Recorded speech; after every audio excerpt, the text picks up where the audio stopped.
Tetapi walau bagaimanapun, sekiranya kita tak sempat mandi wajib sebelum subuh, sunat ketika bulan Ramadan untuk kita mandi junub sebelum subuh.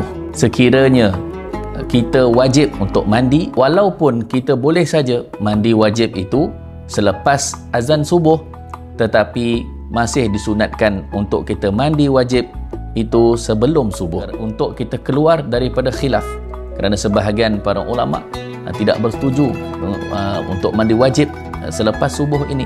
Maka kerana itu juga disunatkan untuk kita mandi wajib sebelum azan subuh, supaya kita memulakan puasa kita dalam keadaan yang suci. Tetapi walau bagaimanapun, sekiranya kita tak sempat mandi wajib sebelum subuh, tidak ada masalah untuk kita mandi wajib selepas subuh, asalkan jangan termasuk air ke dalam rongga-rongga kita.